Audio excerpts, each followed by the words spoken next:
just get rid of all this.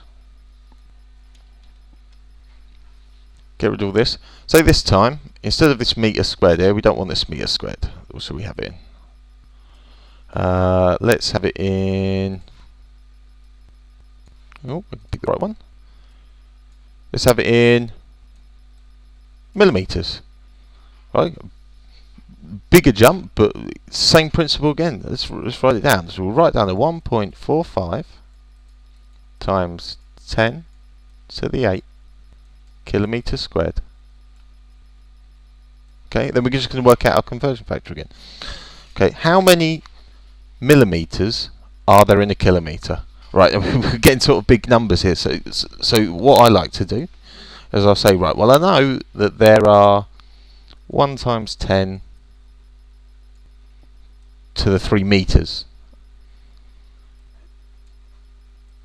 in 1 kilometre. Okay, so 1 kilometre equals 1 times 10 to the 3. Right, I know that there's 100 centimetres.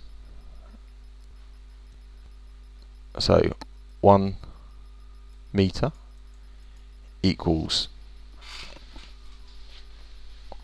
1 times 10 to the 2 centimetres.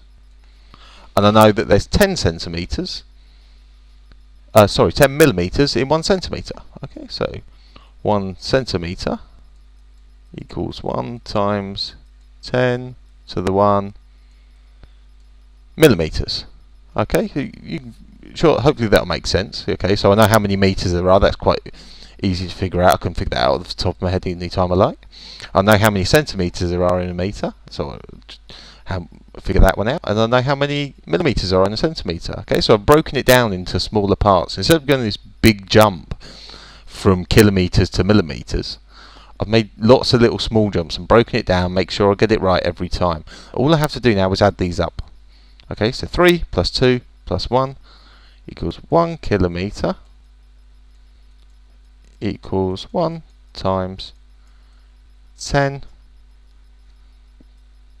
to the 6 millimetres. Okay, you see all I've done there. 3, let's change colour quickly. 3 plus 2 plus 1 equals 6. Easy peasy.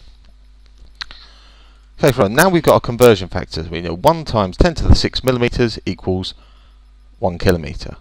So I think now, now we need to convert it into kilometres squared. Okay, so we just do the same as we've been doing before. If I move up here. Okay, so it's a squared bit we want. Okay, so in yellow. So we times our 2 by our 6. Okay, 2 times 6 is 12. Right, so we now know that 1 kilometre squared, 1 kilometre squared equals 1 times 10 to the 12 millimetres squared. Okay, see how we got that same principle. All I've done here is added up the different components which are broken down, times it again by the squared bit. Okay, you might wonder why I keep timesing it, circling these square bits, but it'll come apparent when I start working on volumes. Okay, gives us a 12. 1 times 10 to the 12 millimetres squared. Okay, so I think, what did we do in the last example? Okay, we got this 1 times 10 to the 12. Okay, what did I do? All I did, I took this one, and I took this one, and I added them together. So gives us 20.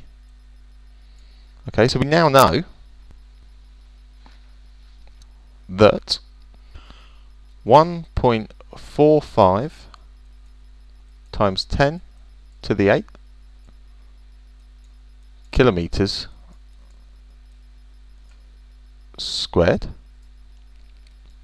equals, using our conversion factor here and adding it to this one,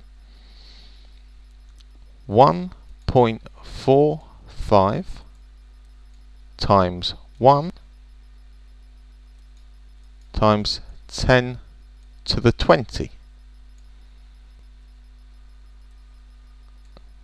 millimetres squared. Okay, it's 20 here, adding them together.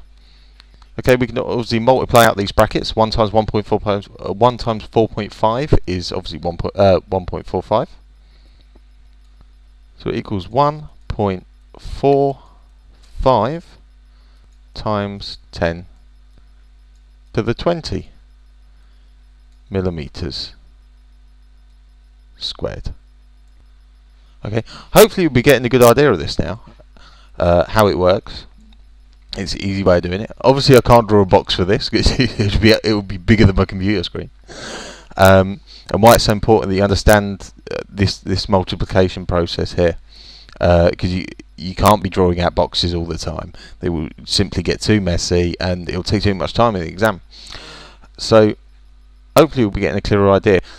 And notice this timesing here, and have a think about when we go to cubed and we're working out a volume of something, what might we do? What might we do to this 2 and this 6? Well, that's for the next presentation. Hopefully I'll see you there. Cheers.